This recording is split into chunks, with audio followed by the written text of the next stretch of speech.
Guys! Welcome back to my YouTube channel. So, nandito na naman ako para mag-create ng another tutorial video.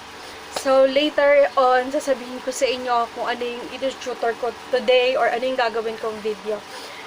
Before that, guys, please, kung bago lang kayo dito sa bahay ko, please don't forget to click the subscribe button and please hit like this video at pakipindot na rin ang bell button para ma-notify kayo if may next video na tayo, guys.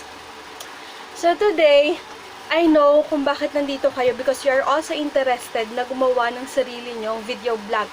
And gusto nyo rin mag-start na mag-create ng sarili nyong video. But the question is, ano bang magandang gamitan na video editor? Saan ba ako pwedeng gumawa ng video editor na walang watermark? Ano ba yung mga steps na dapat kong gawin para magkaroon ako ng video editor na to?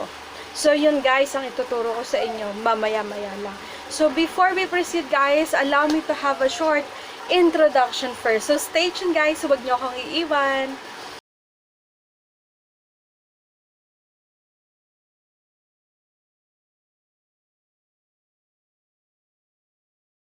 Sing it, hey mama, don't stress your mind. We coming home tonight. Yun na nga guys, thank you sa pag-stay sa ating video. Now let's start installing video editor. So punta muna tayo guys sa google.com. Then type Filmora 9. Yes guys, Filmora 9 po ang video editor na ginagamit ko. I prefer this kasi sobrang dali niya para sa akin. Madali lang siyang gamitin. So, andito na tayo guys sa mismong webpage ng Filmora 9. No need for you to sign in guys. Click nyo lang tong free download. So, ayan guys. After nyo i-click yung free download, ayan guys. Double click nyo lang to. Ayan. After nyo i-double click guys, do you want to allow this app to make changes to your device? Then, click yes lang guys ha. Para mag-proceed. Pero this time guys, i-close ko siya kasi I already have here in my desktop. So, close ko na to si Google guys. Yan.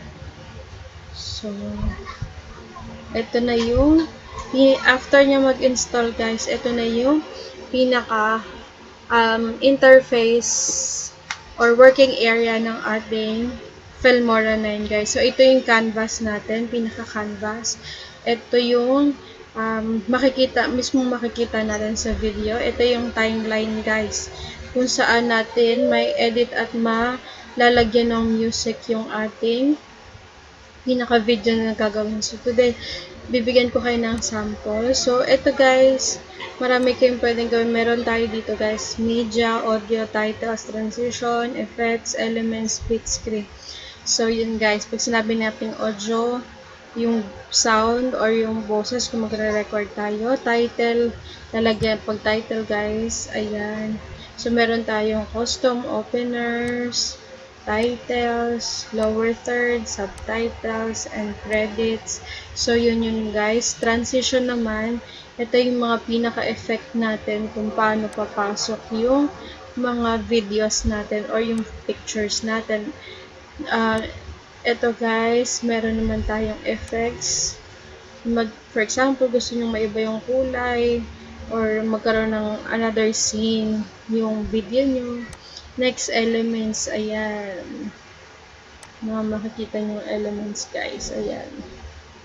Next, split screen guys. Ito yung hahatiin nyo yung pinaka canvas nyo guys. For example, ito video nyo, tapos picture ng tao na dinedescribe nyo. Ganun siya.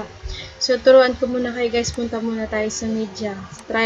Let's try to import media files. Ayan.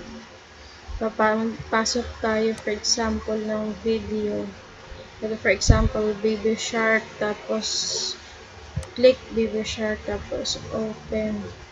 Ayan. So, nandito na siya guys. O, double click nyo guys. Para mapanood nyo siya. Ayan.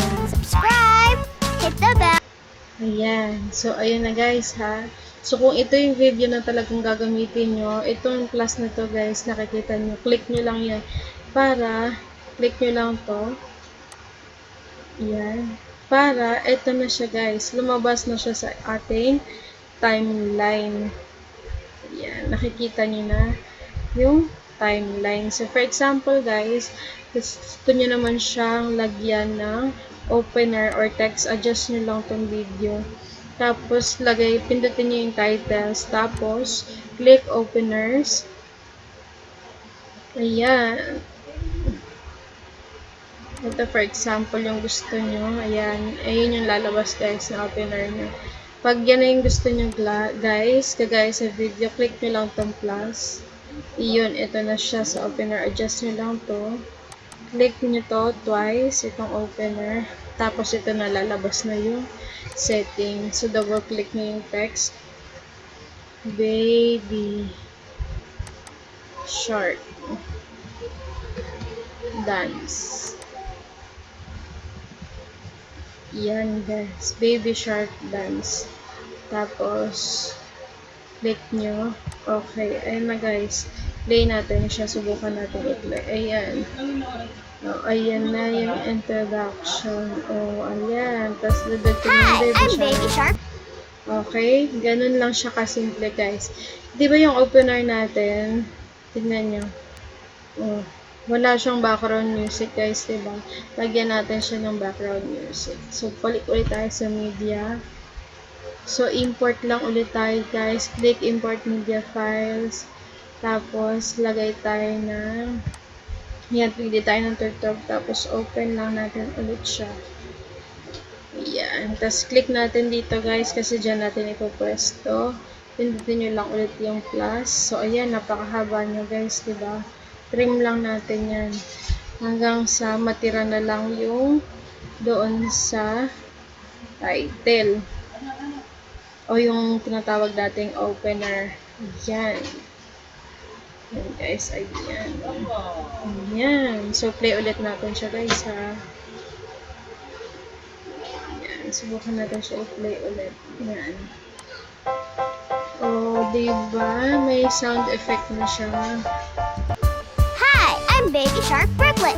Okay, ganun lang kasimple guys ha. O, ito naman yung pinaka-importanting part na gagawin natin guys. At don't forget na gawin to ha. So, i-export na natin siya guys. I-save na natin siya. This time, kailangan natin i-disable yung internet guys. Pero bago nyo gawing i-disable yung internet, punta muna tayo sa Google. Ulit, balik tayo sa Google guys. Pagpunta nyo sa Google, search kayo ng crack for Filmora 9. Ayan. Ayan. Click yung una guys. Pagka-click nyo yan guys, huwag nyo kakalimutan gawin to guys ha. Kasi this is very important. Wait. Wala siya guys.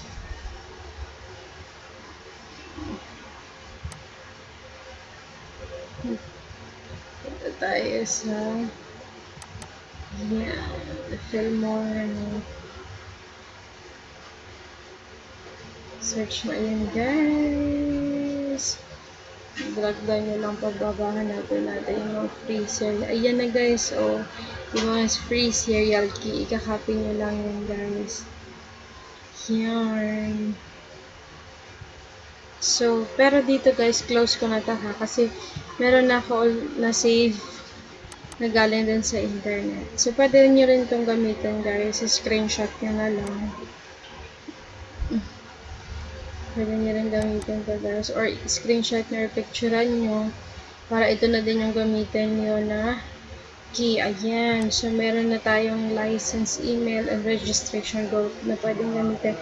This time po tayo sa control panel.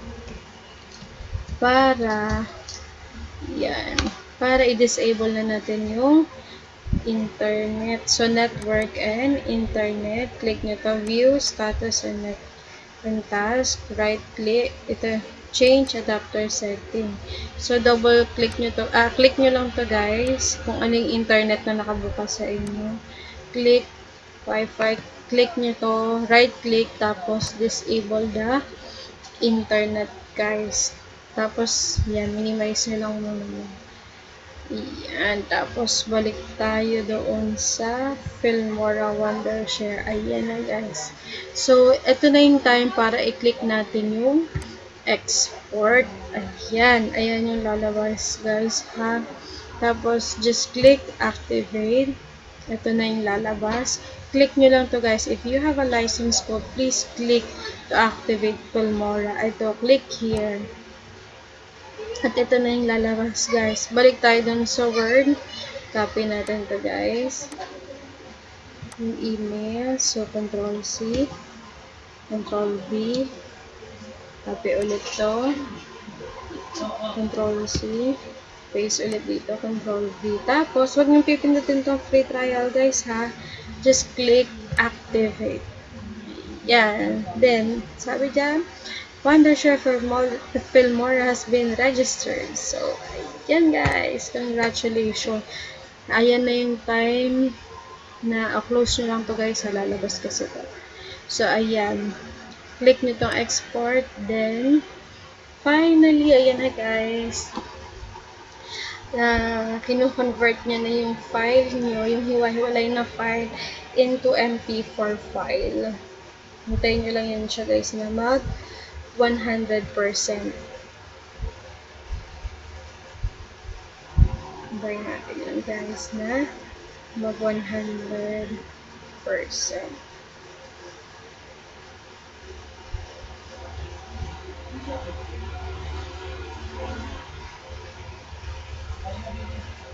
Hintayin lang natin, guys. Medyo matagal iyan. Matagal. Tagal yan, guys, kasi kino-convert niya yung file. But patience is a virtue. Hintayin natin, guys. Pag nag 100% na yan, guys. Ayan. So, nakikita nyo dito, guys, diba yung video? Kapag in-export nyo siya, tapos nilagay nyo lang free trial, guys, meron siyang malaki dito na malaking watermark na makikita nyo. So, gusto nyo ba yun? Kapag nag-upload kayo ng video nyo, may nakalagay dito na watermark na Filmora na yun na malaki. So, natabunan niya halos yung mismong video nyo. So, kailangan muna, important reminder, guys, lagi punta kayo sa control panel. Disable nyo muna sa internet kapag nakakuha na kayo ng license at saka key sa Google. Kasi, kapag in-export nyo yan, good luck sa video nyo, guys. May malaking watermark kapag hindi nyo disable yung internet. Wait na, wag nyo kakalimutan yun, guys. So, kapag na-install nyo na itong Filmora 9, guys, pwede nyo siyang i-explore. Marami pa kayong pwedeng gawin dito. Sobrang ganda ng application na to, guys. Pwede nyo rin mismo i-record yung screen nyo. Actually, ito, guys, itong video vlog na to, si Filmora 9 din ang gamit ko na pang-record ng screen. Kung next time na gusto nyo mag-create din ng video vlog na tutorial, guys, ito, perfect din si Filmora na pang-record ng screen. Para no need na itapat nyo yung cellphone camera nyo or yung camera nyo sa screen ng laptop nyo. Why not? Hindi nyo na lang mismo i-screen record. Meron naman si Filmora na yun. Sobrang ganda nitong app na to, guys. So, I prefer using Filmora kasi sobrang dali nyo din gamitin. Ayan. So, tapos na siya ng 100% na, guys. Then, click Find Target. Ayun, guys. Ito na yung video na ginawa natin. So, let's close it. Yan. Punta tayo ulit, guys, sa Google. Punta tayo sa YouTube. Pupunta natin sa YouTube. Tapos, papakita ko din, guys, sa inyo yung sample kung paano siya i-upload sa ating youtube.com. Wait pala, guys. Hindi pa natin enable yung Wi-Fi. Enable na natin siya, guys. Yan. So, we are already connected again sa internet. So, yan. YouTube.com guys. So, sorry sa pronunciation. Ayan, nandito na tayo sa aking YouTube account. Okay, so click ko yung account ko, your channel. Tapos, ito guys, nakikita nyo tong camera na to. So, click create a video. Ito guys, click nyo upload video. Yeah. Pagka-click nyo ng upload video guys. Ayan na. Select files. Tapos, eto na. Guys, makikita nyo yung save nyo sa documents. Tapos, itong folder na Wondershare Filmora 9. Tapos, dito sa output siya nakasave. Click yung video. Tapos, open. Ayan, guys. For example, baby shark. Ayan, how to dance. Baby shark. Yan. For example, yan ang title niya. Yan. Ito guys, yung thumbnail, yan yung pinaka makikita sa simula ng video nyo or kapag ka nakastop yung video nyo. Di ba pag nag-search tayo guys, may nakikita tayong front picture. Ayan, dito yun guys. Hintayin nyo mag-load or pwede kayong mag-upload kung meron na kayong edit na picture para mas maging attractive siya. Pwede yun. So, ayan. Yes, it is made up for kids kasi baby shark yun. Just click next. After clicking next, click next ulit. Tapos, for public, then click publish. Ayan, hintayin natin guys na ma-publish yung video natin or ma-download sa YouTube guys. So, kapag ayan, tapos na yun guys, mabilis lang kasi maiksi lang yung video ko. Pero mostly kapag mahaba yung video, naglo-load pa din siya ng up to 100%. Pwede nyo rin siya guys i-share sa Facebook niyo. Sa Facebook account ko guys. Ayan, so pwede nyo siyang i-post sa Facebook. Pwede nyo lagay yung caption nyo dito. Then, click post to Facebook. Tapos, punta kayo sa timeline nyo guys. Makikita nyo na yun siya. So, thank you guys for staying in this video. If you found this video very helpful guys, please click the subscribe button para ma-notify kayo para sa next video vlog na gagawin ko. So, that's it for today. Thank you so much and God bless guys!